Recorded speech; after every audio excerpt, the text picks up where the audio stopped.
Hey students, how are you today? Long time no see, guys. Are you ready for today's new English lesson?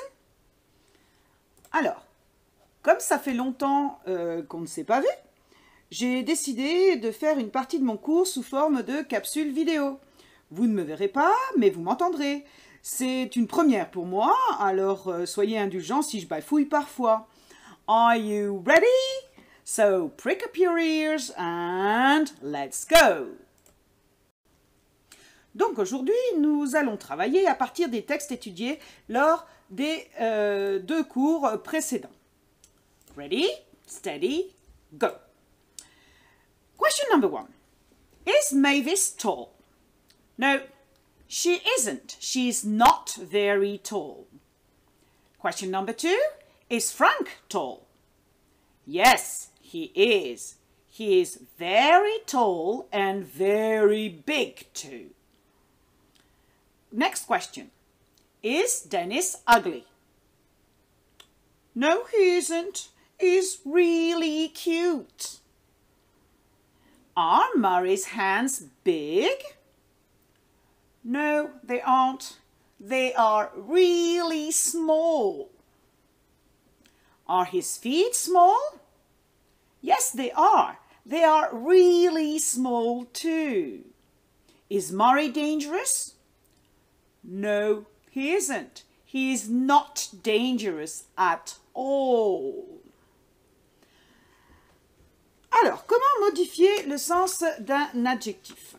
Cela se fait en ajoutant un adverbe modérateur qui intensifie ou minimise le sens de l'adjectif. Regardons par exemple cette image avec trois jeunes gens, Dominique, Jessie et Tazzy. On peut voir sur le côté une échelle de mesure. Alors regardons voir. Jessie is 6 foot. So Jessie is tall.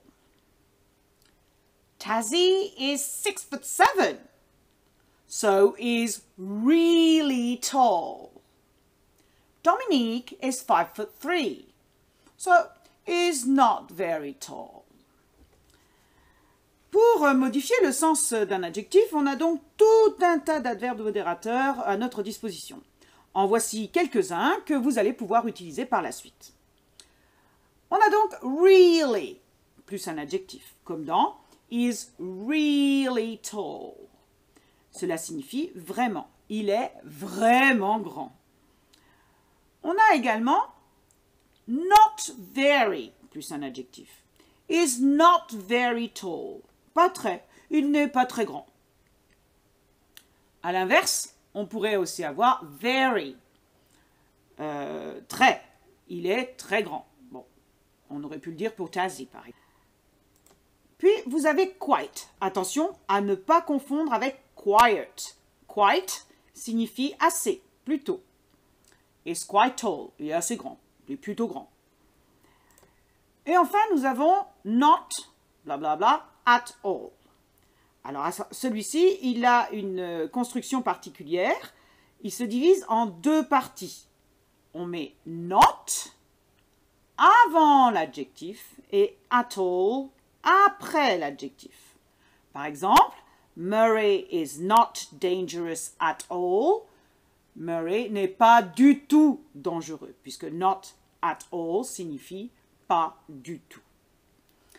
Voilà, cette partie du cours est terminée pour l'instant. J'espère que vous avez apprécié cette petite différence dans la présentation. On se retrouve tout de suite pour la suite.